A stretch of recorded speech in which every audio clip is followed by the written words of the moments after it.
পরের দিন ভোর সকাল হতে নাই হতেই রাতুল রওনা দেয় বাজারের দিকে একটি ব্যাগ নিয়ে।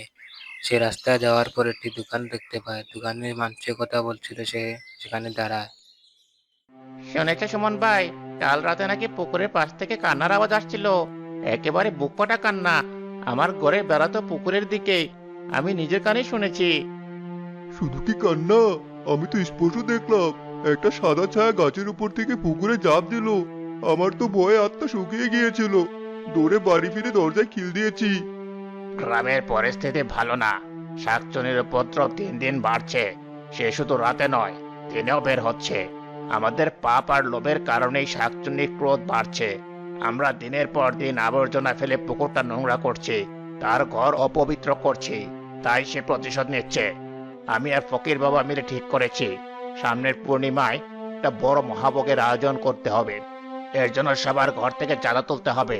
গ্রামের ভালোর জন্য, আমাদের সন্তানদের ভালোর জন্য এটুকু করতেই হবে। সে আর অবহেলা সহ্য করবে না। সে রক্ত চায়। পশুর রক্তে তার ক্রোধ শান্ত হবে। না হলে এই গ্রামের অমঙ্গল হবে। কয়েকটি পশু মেরে সেগুলোর মাংস গ্রামবাসীকে খাইয়ে তার রক্ত না দিলে সে শান্ত হবে না। গ্রামের প্রতিটি ঘরে তার অভিশাপ পড়বে। এদের এসব বন্ডামি দেখে মনে মনে বিরক্ত হওয়া ছাড়া আর কিছুই করার নেই। কিন্তু প্রকাশ্যে এদেরকে কিছু বললেও বিপদ। চৌধুরী গ্রামের সবচেয়ে ক্ষমতাধর ব্যক্তি। তার বিরুদ্ধে যাওয়া মানে নিজের বিপদ ডেকে আনা। আমি চুপচাপ মাছ বিক্রি করে বাড়ির পথ ধরি। কিন্তু আমার মনে খটকা লাগছে। চৌধুরী সাহেব আবর্জনার কথা বলছেন, আবার চাঁদাও চাইছেন। ব্যাপারটা কেমন যেন গোলমেলে। এইদিকে রাতুলের মেয়ের বারান্দায় বসে আছে। কি হয়েছে? এমন করে বসে আছিস কেন? ভোরের শোক এখনো কাটেনি?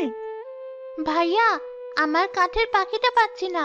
মা যে বানিয়ে দিয়েছিল, ওটা আমার সবচেয়ে প্রিয় খেলনা। তুই এখানে দাঁড়া, আমি এদিক ওদিক খুঁজে দেখি। রাতুলের ছেলে চলে যায় ভয়ঙ্কর পুকুর দিকে। পাখিটা পুকুরের ঠিক কিনারায় পানির কাছে কাছে পড়ে আছে। চারপাশে আর কেউ নেই। আমি এক দৌড়ে গিয়ে পাখিটা নিয়ে আসি। আমি জানি মা বকবে, বাবাও মানা করেছে, কিন্তু বোনের কান্না ভেজা মুখ দেখে আমার মন মানছে না। রাতুল আর কোনো কথা না ভেবে সে চলে যায় সে পুতুলটি আনার জন্য। সে পুতুলের পাখিটা আনার জন্য সে আবার পিছলে হাতে নিয়ে সে বাড়ির দিকে চলে আসে। বাড়ির দিকে আসার পর তার বাড়ির দিকে সামনে একটি তোয়ালের দিকে পাও গুছিয়ে সে ঘরে প্রবেশ করে। প্রবেশ করার পর তার বোনটিকে দিয়ে আসে। দিয়ে আসার পর পরের দিন সকাল হয়ে আসে। সকাল হয়ে আসার পর ভোর হয়ে চলে আসে। এরই মধ্যে রাতুলের বোন অনেকটাই অসুস্থ হয়ে চলে। সকাল হতে নাই হতে রাতুলের মেয়ে অসুস্থ হয়ে পড়ে। এদিকে গিয়াস সে হা করে তাকিয়ে আছে। কেউ কোথাও দেখো মেয়ের আমার কি হলো। আমি আগেই বলেছিলাম ওই পুকুরের বাতাসও ভালো না। নিশ্চয় শাকচুন্নির নজর লেগেছে আমার মেয়ের গায়ে। আমার বুকটা কেমন কাঁপছিল সকাল থেকে। মালার কপাল তো জ্বরে পুড়ে যাচ্ছে। তুমি শান্ত হও তো। আমি কাল সকালে রশিদ ডাক্তারকে ডেকে আনছি। পরের দিন সকাল হতেই না হতেই রাতুল চলে যায় ডক্টর আনতে। সে ডক্টর নিয়ে বাড়িতে চলে আসে। ডক্টর আবার আসার পর ঘরে প্রবেশ করার পর তার মেয়েটিকে চেক আপ করেন। ডক্টর চেক আপ করার পর যা বললেন, সুমন, আমি তো কিছু বুঝতে পারছি না। এমন জ্বর তো দেখিনি কখনো। গায়ে ফোড়া বেরোচ্ছে, কিন্তু চুলকানি নেই, আবার জ্বালা করছে। আমি যা ওষুধ দিয়েছি তাতে তো কাজ হওয়ার দ্রুত। পুকুরের নোংরা পানি থেকে কোনো সংক্রমণ হলো কিনা কে জানে। তোমরা বরং ওকে শহরে নিয়ে যাও। আর কোনো ডাক্তার ভর্তি লাগবে না। আমি জানি আমার মেয়ের কি হয়েছে। ওকে ভূতে ধরেছে। ওই শাকচুন্নি আমার মেয়ের এই হাল করেছে। তুমি ফকির বাবাকে ডেকে আনো এক্ষুনি। কোনোভাবেও জেসমিনের জ্বর কমছে না।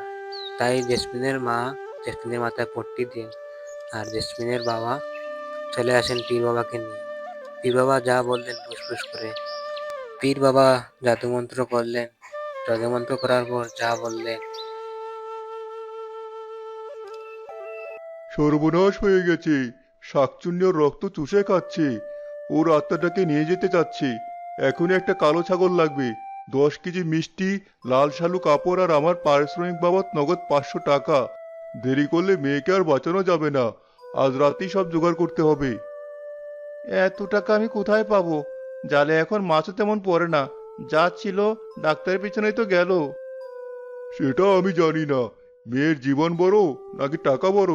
ভেবে দেখো, চৌধুরী সাহেবের কাছে থেকে ধার নাও, কিন্তু মেয়ের জীবন আগে।